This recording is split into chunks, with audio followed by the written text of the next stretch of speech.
Hello there, welcome back to They Have to Show You. I'm Tim. Today we're going to be focusing on a fairly recent mainstream production by the BBC called The War Between the Land and Sea. Now, the BBC absolutely love to fill everything they produce full of symbolism, predictive programming, the agendas of the elite and the occult. And this was no exception. I had to do a series on this. It is absolutely rammed full. You'll see I have about 100 examples going from start to finish in this quite short series. It's only 5 episodes, but it is absolutely rammed full of agendas, symbolism, the plans that they have for us, the things they want from us, and everything that they're trying to subliminally indoctrinate us into. So, the gist of this series is it's pretty self-explanatory. The title says it all. There's a war between the people of the land and these mermaid people, the people of the sea that are discovered. Very Nephilim heavy. And there's a bit of a romance going on as well. So there's Nephilim human relations. We've got the whole apocalypse, rapture symbology, everything you could want in there. So let's dive in and see what the war between the land and the sea has for us. Okay, so straight away here at the beginning, we're introduced to our main character, Barclay, the guy on the right here. And he is put forward immediately as a pretty unintelligent, gormless looking white male who's pretty useless. He's picked up by this person on the left of the screen, this uniformed, well-presented, smart, intelligent, mixed race woman who's working for the military or the intelligence services. And Barclay just happens to have what seems to be a woke, mixed race, overweight daughter. So they're coming strong out the gate with the program in here. So that's just how we've started this off. Yeah, so just remember, this is the main character, and this is the first time we're being introduced to him. This is our first impression of him. And so we've got this stupid-looking, kind of clueless white male who's in a mixed-race relationship. There's nothing really wrong with being in a mixed-race relationship, but this is what they want from you. Just remember, they show you this on purpose. So he's got a mixed-race daughter who's got a septum piercing. She's clearly part of the woke left or whatever, some sort of liberal. And the ex-wife, who he's divorced from, so divorce, yeah, she is this strong, beautiful-looking woman who clearly he was punching, is the message there. So we actually find out here when we meet the ex-wife, not only is she this beautiful, well-presented, strong-looking woman, she's having a party at her house and seems to be loving her life, having been divorced from him. So it's clear that he was punching and she got the better end of the deal getting out of that relationship. So we've got all sorts of agendas here: divorce, mixed race relationships. And as she spins around here, she's got a diabetic implant in the back of her arm. So that's normal too. And it's also normal for, as a white man, for you to be divorced and for your ex to be much happier without you and for you to be alone. That's what I'm getting from this so far. So we've barely met this guy and already we can see his life's not too great at the moment and things aren't going very well for the white man. And then he gets back in the car and he's back with this military woman and she's taking him to a military base. And on the journey to the military base, there's a bit of dialogue that happens and he gets all shifty and he says, "Look, I'm sorry about Christmas." And she looks at him like she hates him and says, "If you can't drink, then don't drink." So and then he just looks embarrassed. So there's the implication there that he got drunk and assaulted her or was pervy or did something he shouldn't have done. So white man, divorced, clueless, now alone, and perving on people he shouldn't be, getting too drunk. The kind of picture they're painting of this guy, they're just destroying his personality early on. Now, what I'd suggest you guys do if you can is if you go and watch this series first and then come and watch my videos, because I'm going to be skipping over bits of the plot and it might not all add up, but once you've watched it and you have like an understanding in the back of your head about the plot line, and then I start showing you these agendas, then it's going to blow your mind. So After that awkward car journey, they arrive at this military base here, and very quickly, our main character, Barclay, his surname is highlighted. His surname is Dupont, which is a weird surname for an English guy to have. So this general who he's with now says, interesting surname you have. Does that make you French?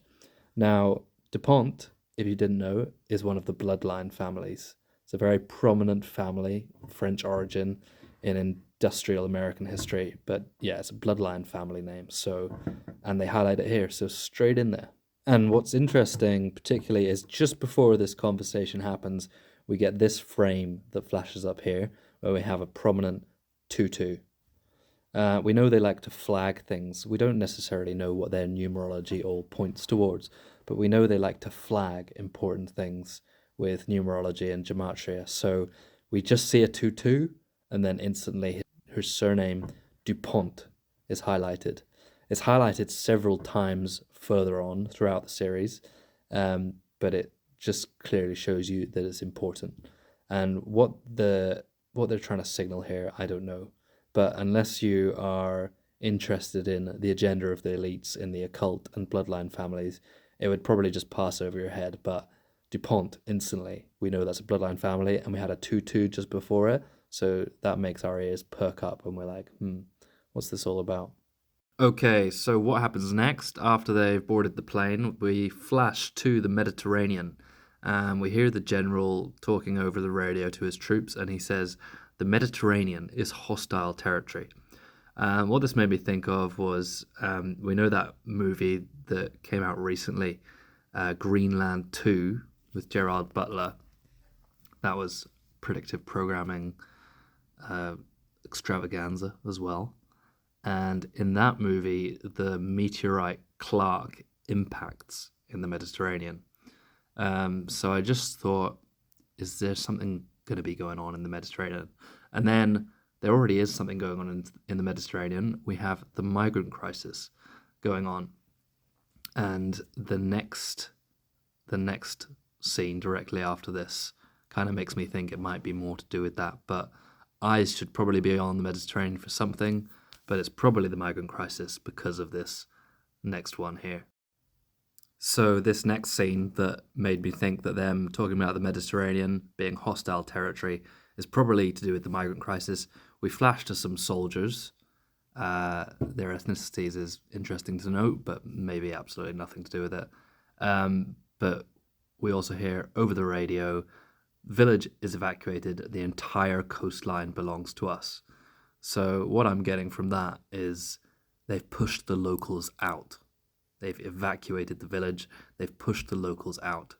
So if you think the Mediterranean is hostile territory, they've pushed the locals out. That kind of does show what's currently happening with the migrant crisis, doesn't it? So next up, we're back to our main character, Barclay, and after being grabbed from his home, flown out to the Mediterranean, he's entering this facility, let's say. And on entering this facility, and this happens a whole bunch of times throughout this series, this big purple light shines. Purple, think Masons. That's one to note. And it's clearly this ultraviolet light, and they say decontamination in process. So a couple of things there. The fact that it's happening a bunch throughout the series. Decontamination, they're reinforcing the idea of germ theory and that ultraviolet light can harm funguses, bacteria, and viruses, and that humans need this to be in certain places. And I just think they're trying to make out like this is a necessary procedure, as if shining this ultraviolet light and decontamination is an important thing that needs to happen.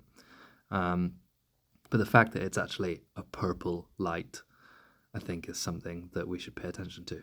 So on the characters having finally entered this facility, we're going to quickly get introduced to our villains here.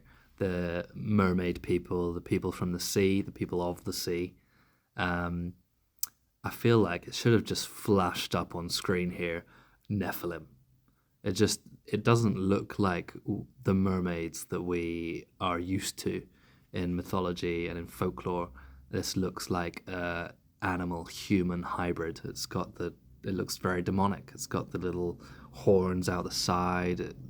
It's freaky looking. I think it just screams Nephilim. And I think there's a lot to be said about the fact that this series focuses on these Nephilim type beings coming from the sea. And we have the whole watch the water thing that many of us are aware of.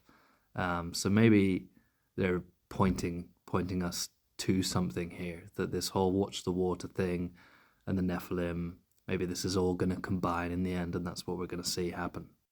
And even directly after that, one of the characters just comes out and says it. He says, "We used to call them sea devils." So they're just telling you there. They're telling you that they're the Nephilim. And then the general, of course, the military, industrial, scientific complex representative says, no, not sea devils, homo aqua. So, of course, they're going to confuse what these things actually are, sea devils, with what science says they are.